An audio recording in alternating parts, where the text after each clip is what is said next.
Hi friends, ഞാൻ നിങ്ങളുടെ സ്വന്തം പെരാമ്പ്രക്കാരി. ഇന്നത്തെ നമ്മുടെ പുതിയൊരു വീഡിയോയിലേക്ക് എല്ലാവർക്കും സ്വാഗതം.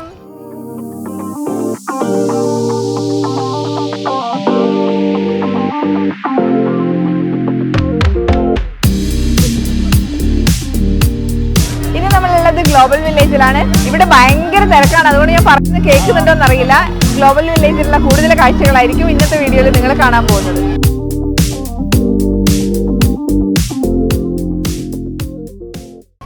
നമ്മളിപ്പോൾ ജസ്റ്റ് ഇവിടെ എത്തിയിട്ടേ ഉള്ളൂ. ഇപ്പോൾ സമയം ഒരു 4:30 അങ്ങനെ ആയിട്ടേ ഉള്ളൂ കേട്ടോ. ഇവിടെ ഇപ്പോൾ 5:30 അങ്ങനെ ആകുമ്പോഴേക്ക് ശരിക്കും സൺസെറ്റൊക്കെ ആവുന്നുണ്ട്. അപ്പോൾ നമുക്ക് വളരെ ചുരുക്ക സമയമേ ഉള്ളൂ. ഈ ഒരു പകൽ സമയത്ത് നമുക്ക് കുറച്ച് കാഴ്ചകൾ കണ്ടിട്ട് വരാം.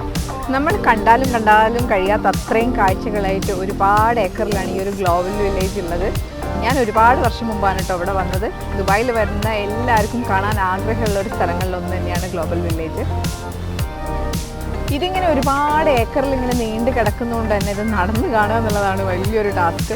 മുമ്പൊക്കെ ഞാൻ വന്നപ്പോൾ എനിക്ക് ഓർമ്മയുണ്ട്, കുറേ കഴിയുമ്പോൾ നമുക്ക് മടുക്കും, അത്രയധികം ഉണ്ട്, ഒരുപാട് കാണാനുണ്ട്. ഒരുപാട് രാജ്യങ്ങളുടെ പവലിയനായിട്ടാണ് ഗ്ലോബൽ വില്ലേജ് ഉള്ളത്. എക്സ്പോയിൽ പോയാലും നമ്മൾ കാണുന്നത് ഇതുപോലെ പവലിയനാണ്. പക്ഷേ എനിക്ക് തോന്നുന്നത് ഇവിടെ കുറച്ചും കൂടെ ഇൻട്രസ്റ്റിംഗ് ആണെന്നാണ്. കാരണം എക്സ്പോയിൽ നമ്മൾ പോകുമ്പോൾ ഏറ്റവും കൂടുതൽ നമ്മൾ അവിടെ ഉള്ളിലൊക്കെ കാണുക എന്നല്ലാതെ പ്രത്യേകിച്ച് നമുക്ക് ഷോപ്പിങ്ങിനൊന്നും വലിയ ഇമ്പോർട്ടൻസ് ഇല്ല. പക്ഷേ ഗ്ലോബൽ വില്ലേജിലാണെങ്കിൽ ഷോപ്പിങ്ങിനാണ് ഏറ്റവും കൂടുതൽ ഇമ്പോർട്ടൻസ് അവർ കൊടുക്കുന്നത്. അവിടെ പോകുന്നത് തന്നെ നമ്മൾ മെയിനായിട്ട് ഷോപ്പ് ചെയ്യാനും ഫുഡ് കഴിക്കാനും പിന്നെ കുറച്ച് കാഴ്ചകളൊക്കെ കാണാനൊക്കെ തന്നെയാണ്.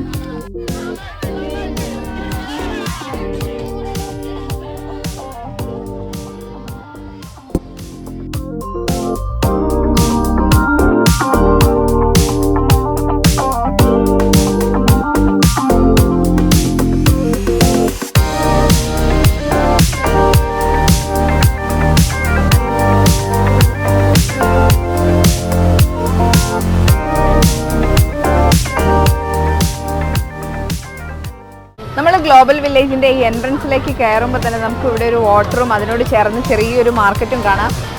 അത് വളരെ മനോഹരമായ കാഴ്ചയാണ്. കാരണം നമ്മൾ ഈ വാട്ടറിൻ്റെ കളറൊക്കെ തന്നെ ബ്ലൂ കളറിലാണ് കേട്ടോ വരുന്നത്. ശരിക്കും അതിൻ്റെ വാട്ടറിൻ്റെ കളറല്ല, അതിൻ്റെ ഇടയിൽ അവരൊരു ബ്ലൂ ഷീറ്റും കാര്യങ്ങളൊക്കെ വെച്ചുകൊണ്ടായിരിക്കും. ഭയങ്കര ഭംഗിയാണ് ആ കളറും പിന്നെ ഈ ചെറിയൊരു മാർക്കറ്റ് ഇതിൻ്റെ സൈഡിൽ വരുന്നതും എല്ലാം കൂടെ വരുമ്പോൾ നല്ല ഭംഗിയാണ്. നമ്മൾ ഇതുവരെ കാണാത്തതും കേൾക്കാത്തതുമായിട്ടുള്ള ഒരുപാട് ഫുഡിൻ്റെ ഒരു ലോകം തന്നെയാണ് ഈ ഒരു മാർക്കറ്റ് എന്ന് വേണേൽ പറയാം കേട്ടോ. അത്രയധികം ഫുഡുണ്ടായിരുന്നു. അത് എടുത്തു പറയാനുള്ളത് ഈ റൈസിൻ്റെ തന്നെ പല ഫോമൊക്കെ ഞാനവിടെ കേട്ടു. എത്രത്തോളം ടേസ്റ്റി ആണെന്ന് എനിക്കറിയില്ല കേട്ടോ, ഞാൻ ടേസ്റ്റ് ചെയ്ത് നോക്കിയിട്ടൊന്നുമില്ല. പക്ഷേ ഈ mango sticky rice, pineapple rice എന്നൊക്കെ പറഞ്ഞ് ഒരുപാട് പേരുകളൊക്കെ കേട്ടു. പിന്നെ അതല്ലാണ്ട് എനിക്ക് തോന്നുന്നത് ഏറ്റവും കൂടുതൽ അവിടെ ഉണ്ടായിരുന്നത് സീ ഫുഡാണ്. സീ ഫുഡിൽ തന്നെ എല്ലാത്തരം, അതിൽ പ്രത്യേകിച്ച് പറയാനാണെങ്കിൽ അതിൽ മസാലകൾ കുറവായിരിക്കും. നമ്മൾ മലയാളികൾ ഇടുന്നത് പോലെ ഒരുപാട് മസാലകളും ഒന്നും ഇട്ടിട്ടൊന്നുമല്ല അവർ ആ ഒരു സീ ഫുഡ് പ്രിപ്പയർ ചെയ്യുന്നത്. മസാലകളൊക്കെ കുറഞ്ഞിട്ട് തന്നെയാണ്. അപ്പം നമുക്കത് എത്രത്തോളം ഇഷ്ടമാവുമെന്ന് അറിയില്ല. എന്തായാലും ചിലതൊക്കെ ഞാൻ ടേസ്റ്റ് ചെയ്ത് നോക്കിയിട്ടുണ്ടായിരുന്നു, കുഴപ്പമില്ലായിരുന്നു, നല്ല കൊള്ളായിരുന്നു കേട്ടോ.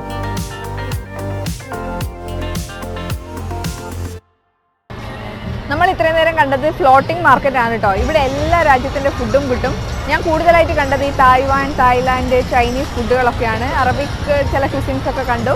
എന്തായാലും ഒരു വെറൈറ്റി ഫുഡ് കിട്ടണമെങ്കിൽ ഈ ഒരു ഏരിയയിലേക്ക് വന്നാൽ മതി.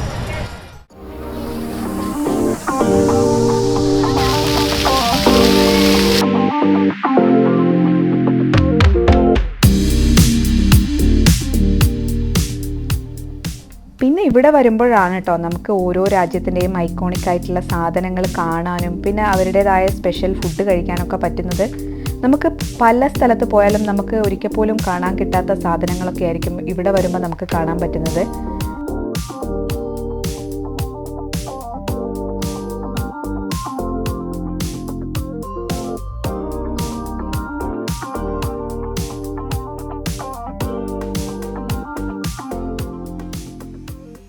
പിന്നെ ഇവിടെ വന്നു കഴിഞ്ഞാൽ സ്പെഷ്യലായിട്ട് മസാല ചായ കിട്ടും കേട്ടോ. അത് ഗ്ലോബൽ വില്ലേജിൻ്റെ എല്ലാ കോർണറിലുമായിട്ടും കുറേ പേരുണ്ട് അത് വിൽക്കുന്നത്. ഒരുപാട് പേരത് ട്രൈ ചെയ്യുന്നുണ്ട്. അപ്പോൾ നിങ്ങൾ വരികയാണെങ്കിൽ അതെന്തായാലും ഒന്ന് ട്രൈ ചെയ്ത് നോക്കാം. നമ്മളെ സാധാരണ ചായ പോലെയല്ല, ഒരു പ്രത്യേക ടേസ്റ്റുള്ളൊരു ചായയാണ്. പിന്നെ പലരും ഇവിടെ വരുന്നത് തന്നെ ഫുഡ് കഴിക്കാനാണ്. ഈ കാഴ്ചകളൊക്കെ കാണുക എന്നതിലുപരി ഒരുപാട് രാജ്യങ്ങളുടെ ഫുഡ് കഴിക്കാൻ പറ്റുക എന്നുള്ളതാണല്ലോ ഇവിടുത്തെ ഒരു ഹൈലൈറ്റ്. അതുകൊണ്ട് തന്നെ അതിനുവേണ്ടി മാത്രം വരുന്ന ആൾക്കാരെയും എനിക്കറിയാം.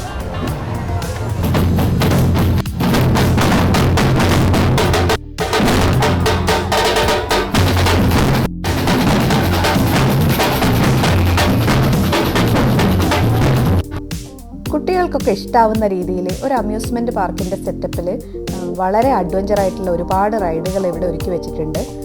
പിന്നെ വലിയ വലിയ റൈഡിൻ്റെ ഒരു മിനിയേച്ചർ ഫോം എന്നോണം ചെറിയ രീതിയിൽ കുട്ടികൾക്കൊക്കെ കയറാൻ പറ്റുന്ന രീതിയിലുള്ള റൈഡുകളും അവിടെ ഉണ്ട്. പിന്നെ ജയാൻ വീലൊക്കെ ആണെങ്കിൽ നമ്മൾ വലിയ ആൾക്കാർക്ക് കയറുന്ന വലിയ രീതിയിലും അതിൻ്റെ തൊട്ടടുത്ത് ചേർന്നിട്ട് തന്നെ ചെറിയ മക്കൾക്ക് കയറാൻ പറ്റി ചെറുതും ഞാൻ കണ്ടിട്ടുണ്ട്.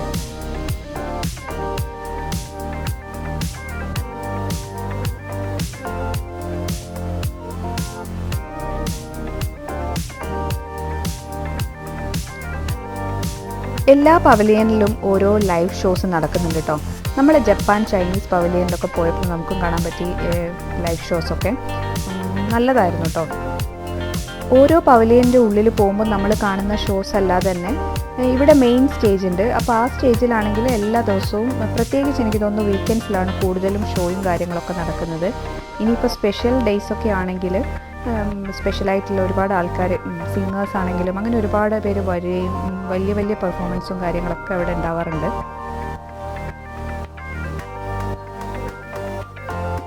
ഏത് പവലിയനിൽ കയറിയാലും അത്രയധികം സാധനങ്ങളാണ് കേട്ടോ. എനിക്ക് ഏറ്റവും കൂടുതൽ ഇഷ്ടമായത് ആഫ്രിക്കൻ പവലിയനിൽ കയറിയപ്പോഴാണ്. ഏത് കണ്ടു കഴിഞ്ഞാലും നമുക്ക് വാങ്ങിക്കണം തോന്നും. എല്ലാം ഷോക്കേസിങ് ആയിട്ടുള്ള ഐറ്റംസ് ആയതുകൊണ്ട് തന്നെ ആ കട മൊത്തമായിട്ട് വാങ്ങിയാലോ എന്ന് വരെ നമ്മൾ വിചാരിക്കും.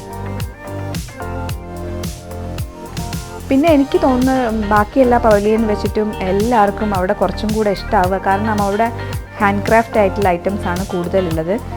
ഇപ്പോൾ നമുക്ക് അതിൻ്റേതായിട്ടുള്ള ആ ഒരു ഫിനിഷിങ്ങും കാര്യങ്ങളൊക്കെ കാണുമ്പോൾ നമുക്ക് ഭയങ്കര ഇഷ്ടമാവും.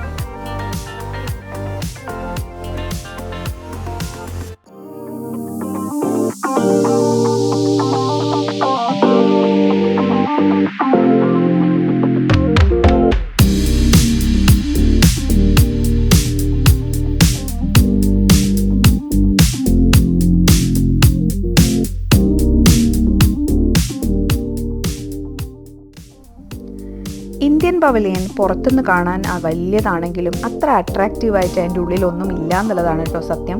കൂടുതലും ഡ്രസ്സാണ് വിൽക്കുന്നത്. അതല്ലാണ്ട് പിന്നെ കുറച്ച് ജ്വല്ലറി ഐറ്റംസൊക്കെ ഉണ്ട്.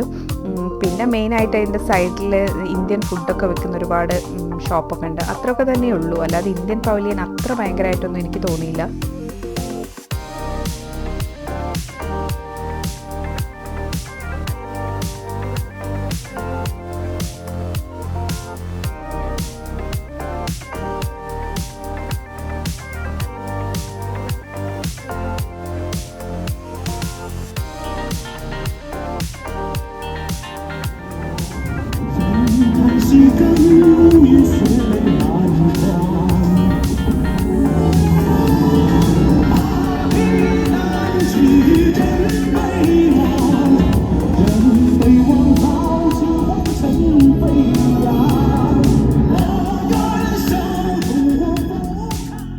ഇവിടെ ഇവർ കാരിക്കേച്ചർ ചെയ്യുന്നുണ്ട്. വെറും 3 മിനിറ്റിനുള്ളിലാണ് കേട്ടോ ഈ ഒരു കാരിക്കേച്ചർ റെഡിയായി കൊടുക്കുന്നത്.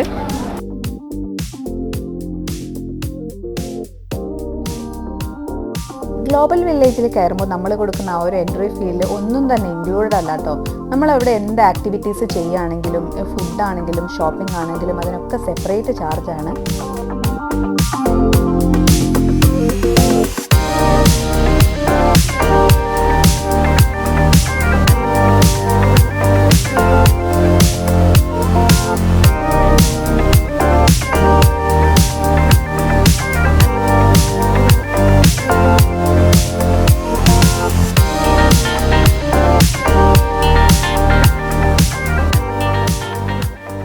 ഇന്നത്തെ വീഡിയോ ഞാനിവിടെ വൈൻഡപ്പ് ചെയ്യാണ്. ഗ്ലോബൽ വില്ലേജിലെ കാഴ്ചകളൊക്കെ എല്ലാവരും എൻജോയ് ചെയ്തു എന്ന് വിചാരിക്കുന്നു. ഗ്ലോബൽ വില്ലേജ് ഒരുപാട് മാസമൊന്നും ഉണ്ടാവില്ല. എനിക്ക് തോന്നുന്നു ഒരു 6-7 മാസം അത്രയൊക്കെ ഇവിടെ ഉണ്ടാവുള്ളൂ.